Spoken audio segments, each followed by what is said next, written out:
warahmatullahi wabarakatuh.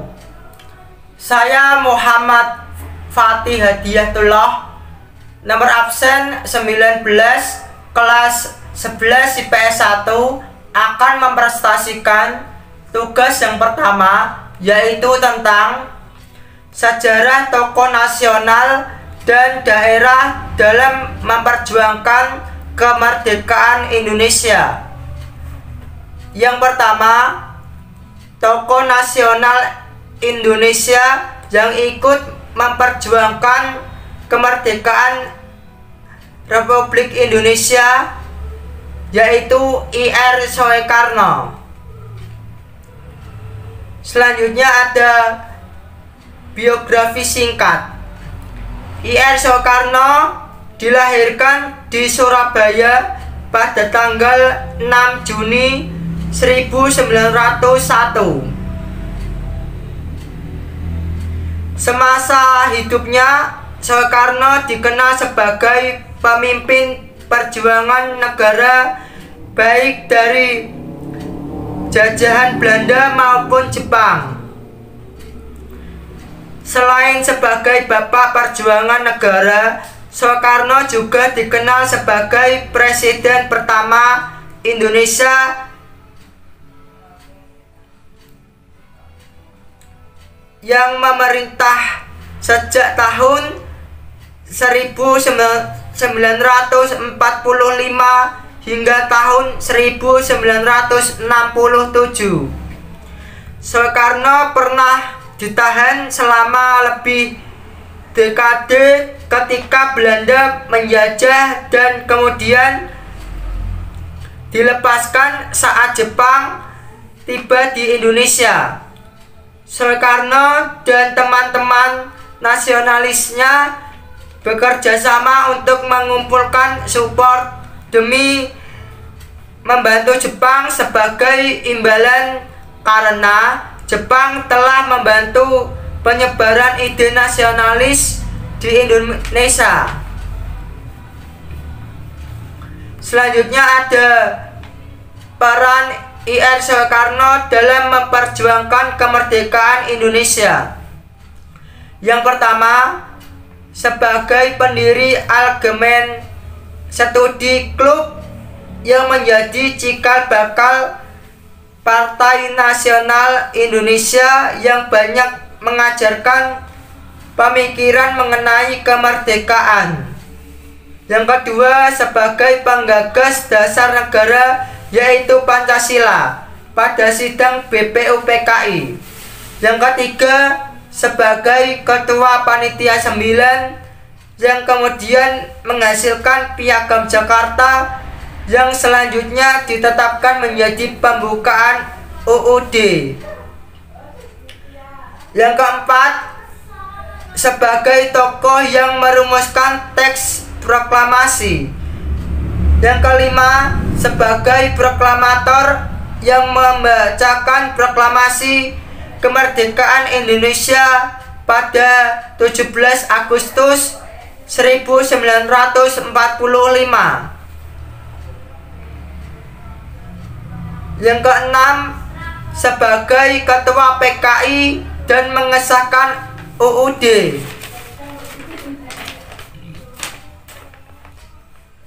Selanjutnya ada nilai-nilai perjuangan Ir Soekarno yang bisa ditiru untuk diterapkan generasi muda sekarang ini.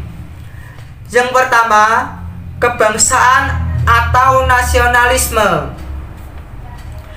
Semangat cinta tanah air dan semangat berjuang Ir Soekarno begitu besar. Dengan perjuangannya dan sering keluar masuk penjara, itu tidak membuat dia jera, akan tetapi tetap berjuang dan akhirnya bisa membawa Indonesia merdeka pada tanggal 17 Agustus 1945. Yang kedua, menjunjung persatuan.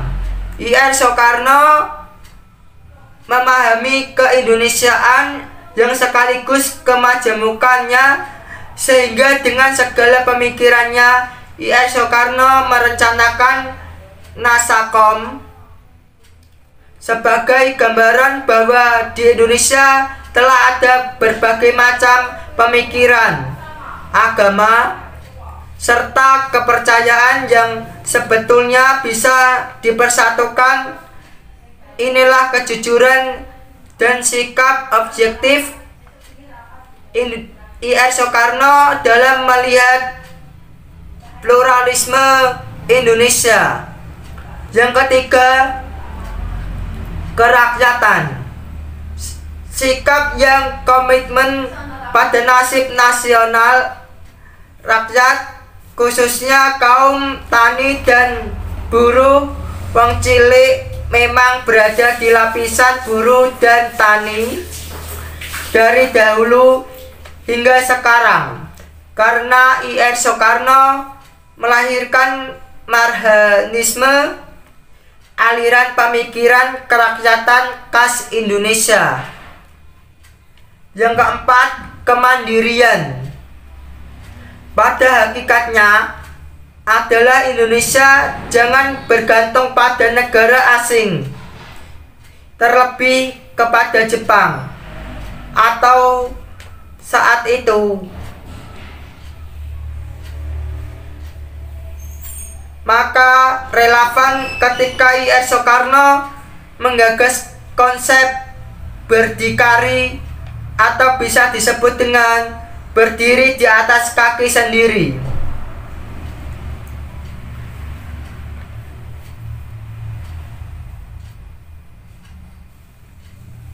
Yang kelima,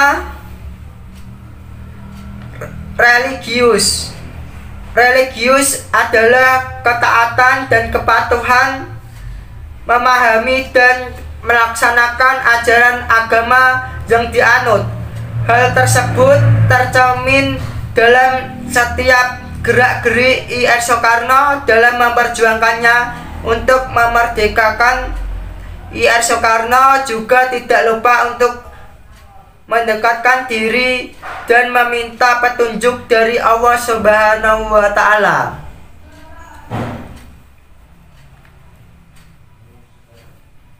Yang keenam, disiplin. Disiplin adalah kebiasaan dan tindakan konsisten terhadap segala bentuk peraturan atau tata tertib yang berlaku. IR Soekarno adalah seorang tokoh yang konsisten dengan pendiriannya, baik sebagai negarawan sejati maupun manusia biasa. Yang ketujuh, kerja keras. Karena kebenciannya pada kolonial Belanda dan kecintaannya pada tanah leluhurnya, itulah dia bekerja keras berjuang memerdekakan Indonesia. IR Soekarno sering keluar masuk penjara, diasingkan dan diancam untuk dieksekusi manakala tetap melawan pihak kolonial. Akan tetapi IR Soekarno tetap berjuang keras dan pantang menyerah untuk memerdekakan Indonesia.